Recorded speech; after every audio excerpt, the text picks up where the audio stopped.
자, 안녕하세요. 오늘은 수능 대비 연계교재 정리 3탄 우주단원으로 마지막으로 찾아뵙도록 하겠습니다.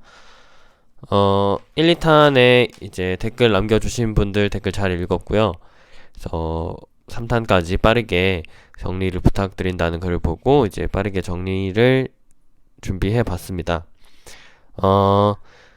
이 영상으로만 수능을 대비하는 건 물론 부족하겠지만 이제 공부를 많이 한 학생들도 내가 제대로 대비가 되었는지 한 번씩 점검해 볼 수 있는 기회로 삼았으면 좋겠습니다.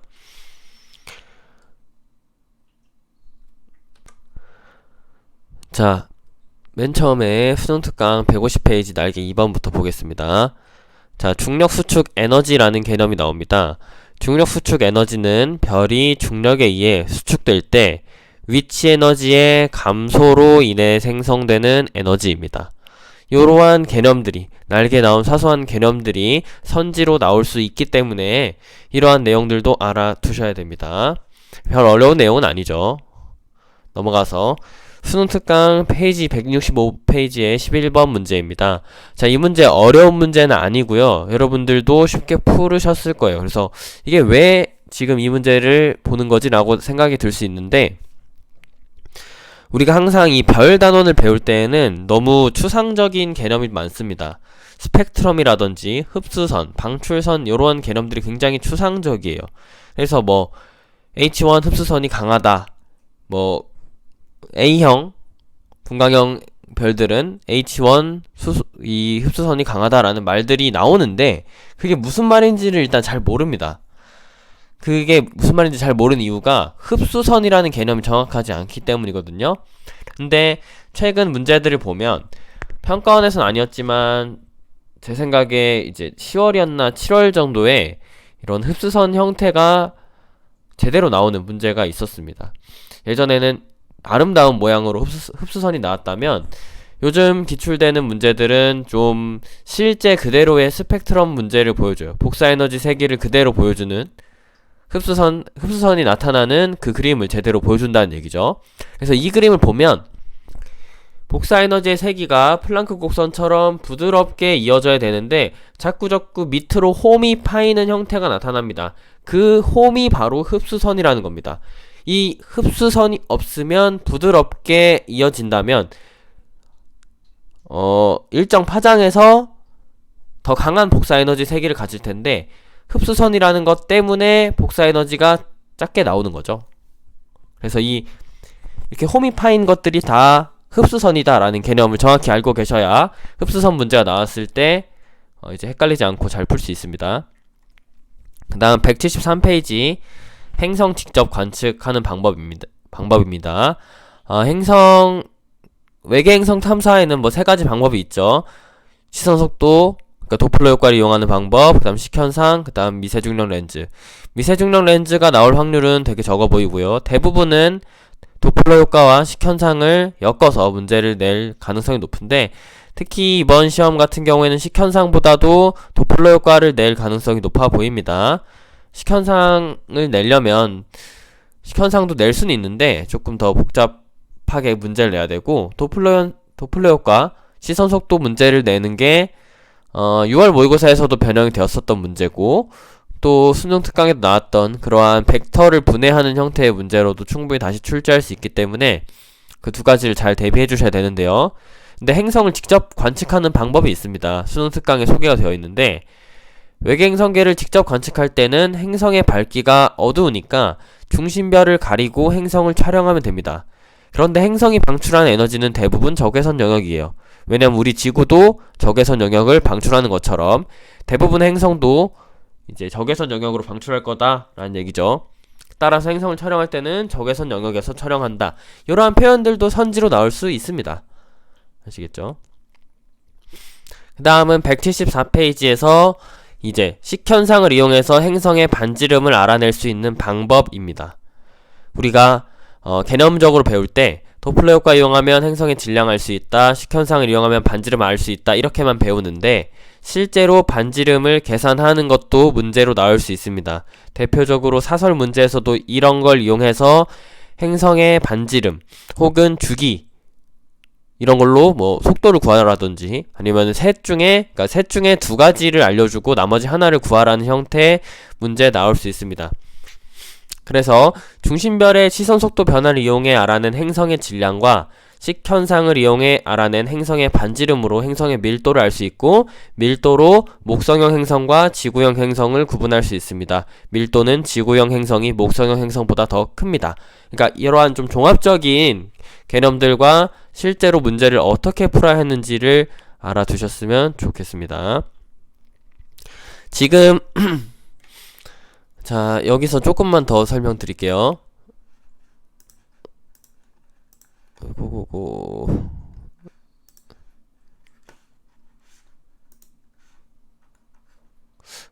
자꾸 이상하게 안 되네요. 자, 여기다 대고 그려보겠습니다. 자, 이게 T1이 있고 T2가 있는데, 이 R은 V의 T2-T1이다. 이게 무슨 말이냐면, 행성이 공전하는 속도 V에다가 T2에서 T1만큼의 시간을 곱하면, 속력 곱하기 시간은 거리가 되는 거죠. 이 R, 요만큼의 거리가 된다라는 겁니다. 자, T1일 때 오른쪽 행성 여기 있고, T2일 때 오른쪽 행성의 오른쪽 끝이 여기라면, 이 크기는 2R이 되는 거죠. 행성의 반지름의 2배. 그래서 2R은 V 곱하기 T2-T1으로 구할 수 있는데, 자, 만약에 문제가 여기, 행성 여기 있을 때가 3번이라고 하면 이때의 시간은 T3겠죠. 그러면 T1과 T3 사이의 거리는 요만큼 되면서 별의 지름이 됩니다. 따라서 별의 반지름을 라지 R이라고 하면 이 라지 R은 V의 T3-T1으로 구할 수 있습니다. R은 2분의 V의 T3-T1으로 구할 수 있겠죠? 이렇게도 문제로 나올 수 있다라는 얘기입니다. 자, 넘어갈게요. 그 다음에 185페이지에 세이퍼트 은하와 방출선이 나와 있는데, 우리가 세이퍼트 은하의 특징이라고 하면 넓은 방출선이 나타난다. 그런 표현들 다 알고 계실 겁니다. 공부하신 분들은 개념적으로 다 알고 계실 거예요. 그런데 문제가 뭐냐면 또 넓은 방출선이라는 말의 의미를 이해를 못합니다. 방출선과 흡수선은 완전 정반대되는 개념이기 때문에 앞에서 봤을 때 흡수선은 V자로 홈이 파여있는 형태죠.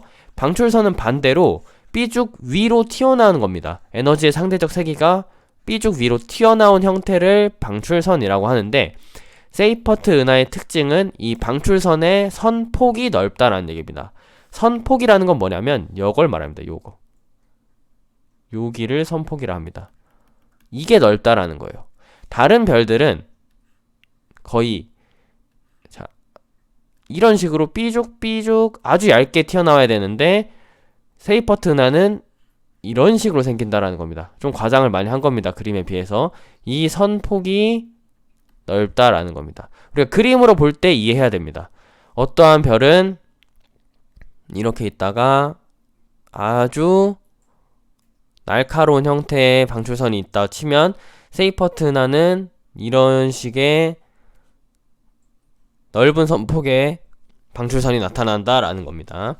그러니까 개념을 알고 그걸 그림으로 적용할 수 있어야 문제를 풀 수 있어요. 선폭이 넓다 다 외우긴 하지만, 다 외우는 건 아무 문제가 없지만 실제로 문제 푸는 거에 지장이 있으면 안 되겠죠.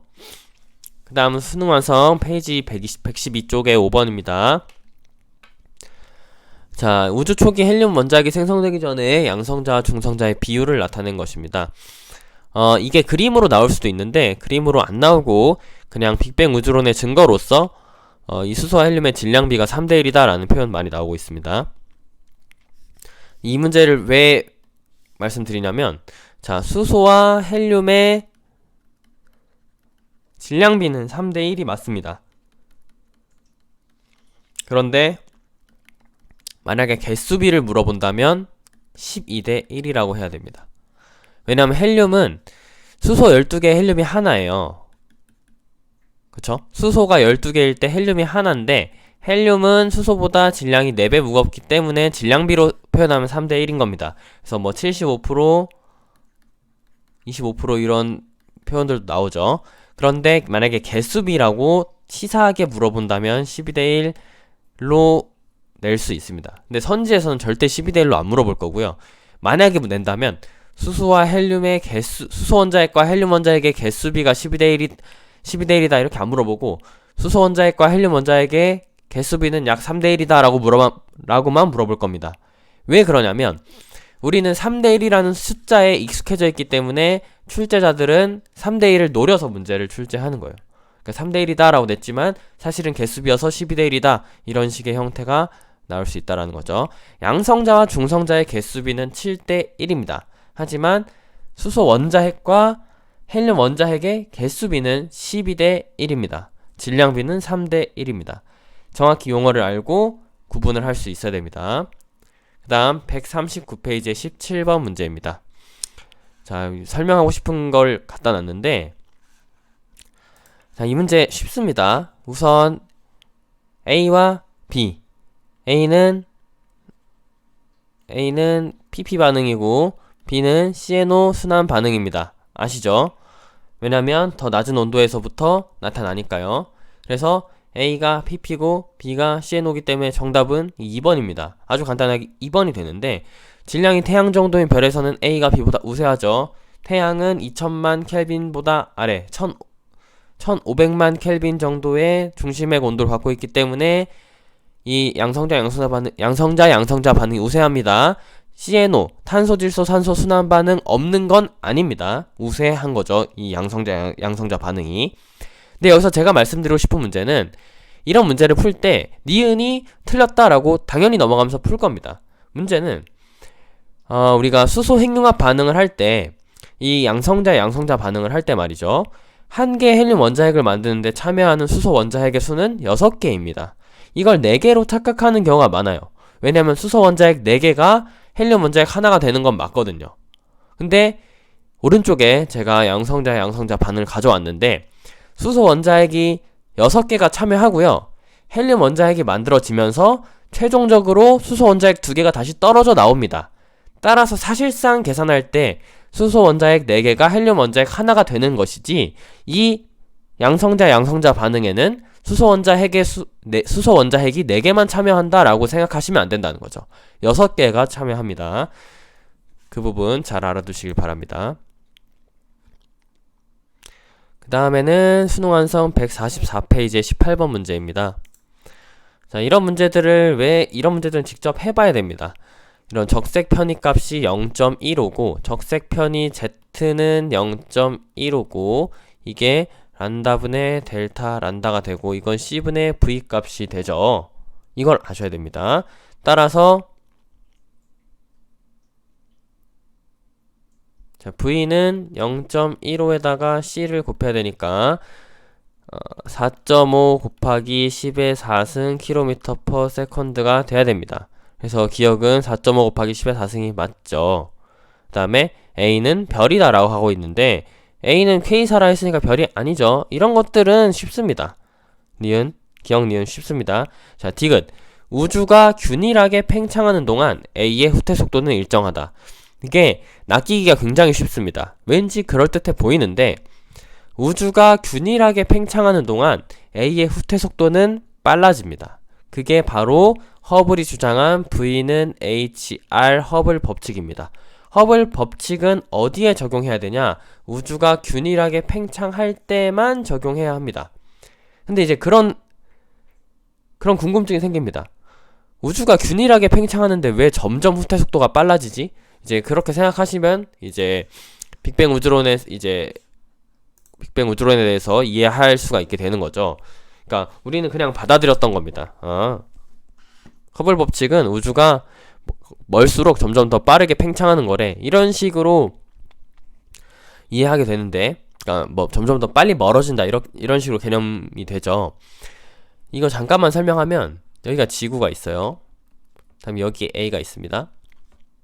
다음에 여기에 이 거리를 100 메가파섹이라 해보겠습니다. 그러면 이 A가 지구에서 볼 때 A는 후퇴하죠. 후퇴 속도를 갖습니다. 도망갑니다. 근데 이게 A가 밖으로 도망가는 게 아니라 지구와 A 사이에 있는 공간이 팽창하는 겁니다. 그러한 개념인 거죠. 공간이 팽창하는 겁니다. 예를 들어 일정 시간이 지나면 공간이 2배가 팽창하는 거예요. 그럼 일정 시간이 지났을 때 이 100메가파섹이었던 공간은 200메가파섹으로 팽창하게 됩니다. 그러면 그 시간 동안 A는 100메가파섹 후퇴하는 것처럼 보이는 거죠. 이게 후퇴 속도의 원리입니다.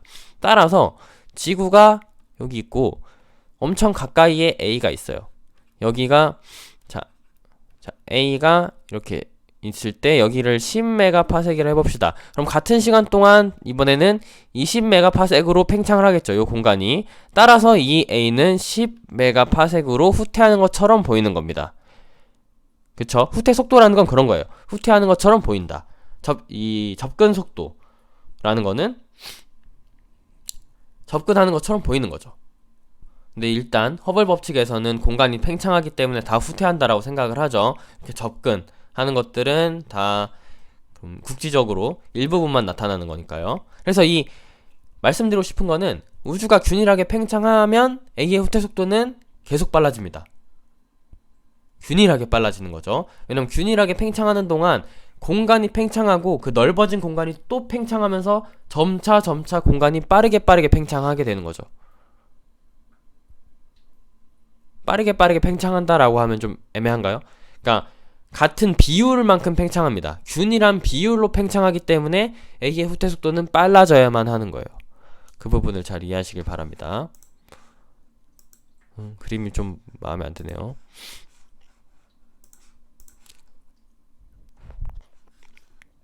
그 다음 144페이지 19번입니다. 그림은 팽창하는 우주의 모습을 우주의 나이에 따라 무의식적으로 나타낸 것이다. 우주의 나이가 50억 년일 때 은하계에서 출발한 빛이 현재 지구에 도달합니다. 그래서 우주의 밀도는 가일 때가 나일 때보다 크다. 가일 때가 크겠죠. 가일 때와 나일 때 우리 은하와 은하 A 사이의 거리 차이는 88억 광년이다. 자, 당연히 틀렸죠. 자, 가와 나의 시간 차이는 88억 년이 맞습니다. 근데 우리 은하와 은하 A 사이의 거리가 88억 광년이다 라는 말은 우주가 광년의 속도, 빛의 속도로 팽창했다는 얘기거든요. 그쵸? 그런데 우주는 급팽창을 할 때에는 빛보다 빠르게 팽창한 시기가 있습니다. 그게 1초도 안 되는 시기에 아주 짧은 기간 동안 급팽창을 했었죠. 근데 그 다음으로는 빛보다 빠르게 팽창한 적이 없어요.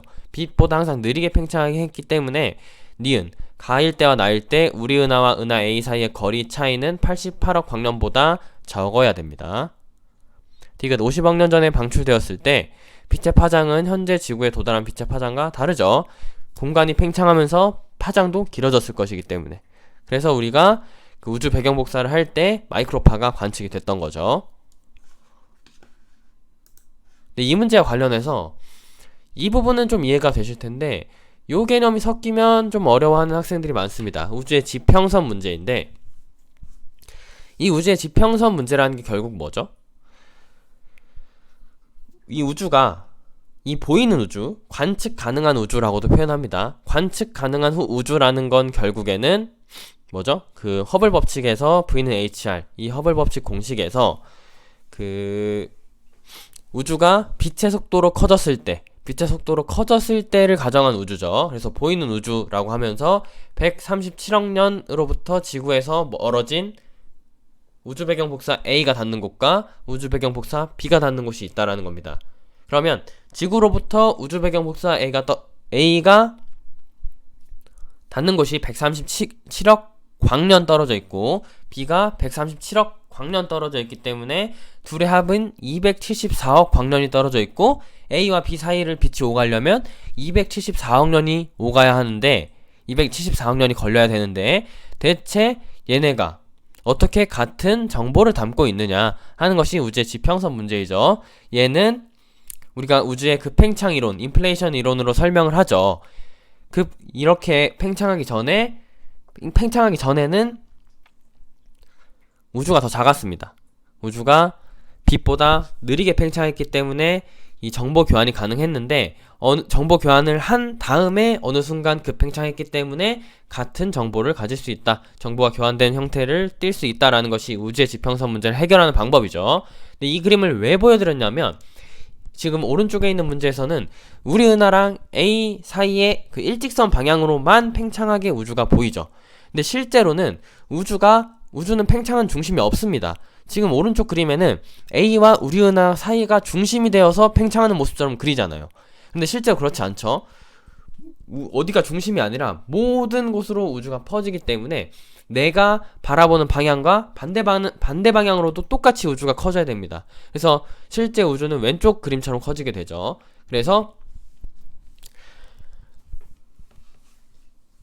이 오른쪽 문제에서는 가일 때와 나일 때 우리 은하와 은하 A 사이 거리 차이는 88억 광년이다. 이게 맞는데 만약에 우리 은하랑 반대편 A가 아니라 B에다가 찍어 놓으면 88억 광년보다 작다라고 하면 틀린다는 거죠.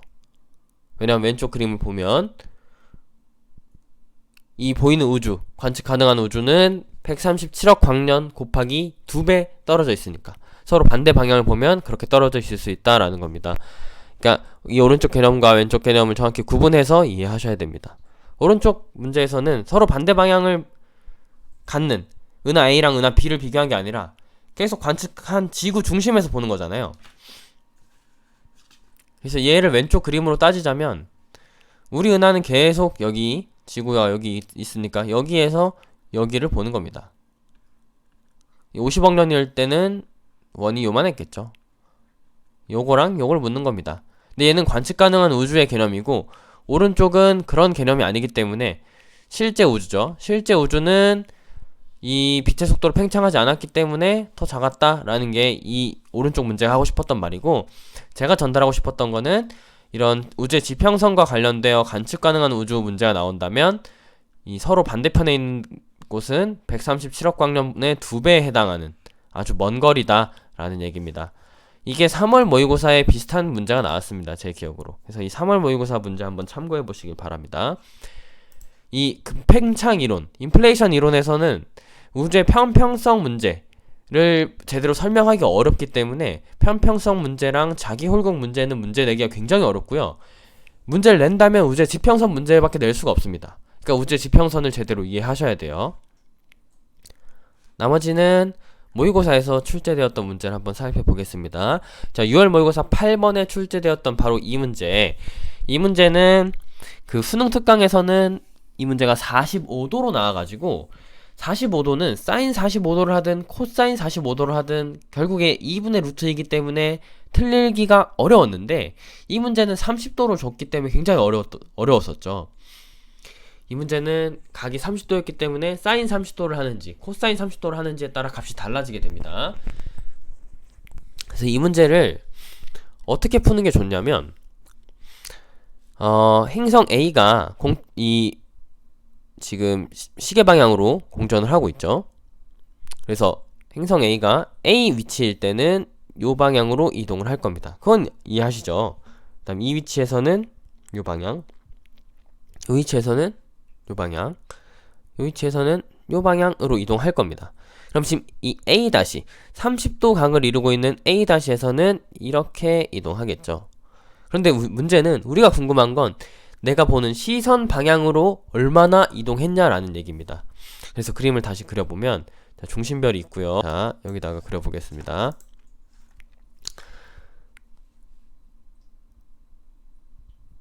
A'에서 이 방향으로 이동을 할 텐데 얘는 삼각형을 딱 나눠보면 이렇게 90도가 되고 이렇게 직각으로 이동하는 겁니다. 그림이 좀 별론데 여기가 직각이 돼요. 직각이 되게끔 요 벡터로 이동하는 겁니다. 그래서 여기는 60도죠. 그래서 여기가 30도 요 벡터가 됩니다. 그래서 벡터를 다시 그려보면 여기가 A' 이렇게 내리고 이렇게 내려서 여기가 30도가 됩니다. 그래서 우리가 실제 이동하는 방향은 이 방향으로 이동을 하는데 시선 방향은 요 방향이기 때문에 얘를 계산해 주려면 사인 30도를 해줘야 돼요. 그래서 2분의 1이 되는 겁니다. 이게 만약에 V라고 하면 V sin 30도가 돼서 2분의 1 V가 되는 거죠. 그래서 또 이동하는 속도는 똑같습니다. 공전 속도는 V로 다 똑같을 텐데 시선 방향의 속도를 따져줘야 된다라는 거죠. 그림을 직접 한번 그려보시면 더 나을 겁니다. 이 방향이 돼야 되겠죠? 이 방향. 그래서 여기가 90도. 그런데 여긴 60도니까 여기가 30도. 그래서 sin 30도를 해야 된다 라고 직접 벡터를 그려서 풀어보시길 바랍니다. 이 문제가 6월 모의고사에 나왔기 때문에 안 나올 수도 있지만 작년 같은 경우에는 9월 모의고사에 나왔던 문제가 그대로 수능에 연계됐었거든요. 그래서 이런 30도 한번 나왔으니까 60도로 내던가 하겠죠. 근데 60도로 내면은 또 이제 2분의 1, 2배의 관계가 아니겠죠. 그 부분을 잘 생각하셔야 됩니다. 그래서 이 문제는 이제 디귿이 맞았는데 행성 A를 지날 때가 A''를 지날 때 2배가 맞죠? 2분의 1 V니까. 그런데 이제 60도면 달라지게 될 겁니다. 그때도 계산을 새로 해줘야겠죠. 60도가 되면 지금은 30도였기 때문에 2분의 1과 1이어서 1대 2에서 2배가 됐는데 2분의 루트 3대 1이 되겠죠. 그러면 얘는 루트 3분의 2배 3분의 2 루트 3배라고 해야 됩니다. 와, 이게 표현하기 굉장히 어렵습니다. 그쵸? 그래서 보기에 이걸 쓰진 않을 거고 뭔가 루트 3을 넣어서 대충 헷갈리게 써줄 텐데 이렇게 써줘야 답이 되게끔 굉장히 복잡하게 문제를 내야 된다는 거죠. 아니면 다시 모도로 돌아갈 수도 있습니다. 근데 이 문제는 한번 대비를 해두시는 게 좋을 것 같습니다. 벡터 분해 문제는. 그 다음 9월 모의고사 11번 문제입니다. 이 9월 모의고사 11번 문제는 수소함량 비율과 온도를 나타내는 것이고 A가 온도인지 B가 온도인지를 알아보면 되는 건데, 자, 쉽게 생각해서 중심과 표면의 온도가 어디가 더 높을지를 생각하면 당연히 중심이 온도가 높고 표면이 온도가 낮기 때문에 B가 뭐죠? B가 온도가 되고 A가 수소 함량 비율이 될 겁니다. 그럼 A에서 수소 함량 비율이 줄어드는 이유는 뭐 때문이다? 수소 핵융합 반응 때문이다 라고 얘기할 수가 있겠죠. 그래서 그런 식으로 문제를 풀어주면 되는 겁니다. 그래서 분광형이 G2인 주계열성이기 때문에 태양이랑 비슷하죠. 분광형이 G2인 주계열성이기 때문에 태양 정도의 질량을 갖는 별이구나 해서 기억, 니은, 디귿 다 풀어줄 수 있는 겁니다. 자, 태양은 기역, 니은 중에 니은이 대류층, 기역이 복사층이기 때문에 디귿이 맞죠. 그래서 정답이 니은 디귿 4번이었던 거로 기억합니다. 그래서 이러한 문제들 풀어보시면 되고요. 사실 6월 모의고사, 9월 모의고사에서 우주 파트에서는 그렇게 어렵게 출제되지 않았어요. 근데 제가 앞에서 말씀드렸던 좀 강조점들 있죠. 이런 부분들 놓치고 있었다면 그 부분들을 좀 잘 잡아둬야 혹시 모를 어렵게 나올 문제들에 대비할 수 있을 것이다 라고 말씀드리고 싶습니다. 이러한 짧은 강의들 듣느라 다들 수고 많으셨고 지구과학 1 말고도 다른 수능 응시하는 과목들에서 좋은 결과 있기를 바랍니다. 잘 이해가 안 되는 내용이 있으면 댓글로 달아주시면 제가 댓글로 설명드리거나 영상을 따로 찍어 올려드리도록 하겠습니다. 정해진 영상은, 그러니까 이제 계획된 영상은 여기까지가 마지막이고요. 다음으로는 수능 이후에 이제 고등학교 2학년인 학생들, 지금 현재 고등학교 2학년인 학생들은 내년에 수능을 봐야 되기 때문에 올해 수능 기출을 바탕으로 내년 수능 공부를 어떻게 해야 할지 그런 영상들을 찍어서 다시 올리도록 하겠습니다. 이 강의 듣느라 다들 수고 많으셨고 수능 때 좋은 결과 있길 바랍니다. 수고하셨습니다.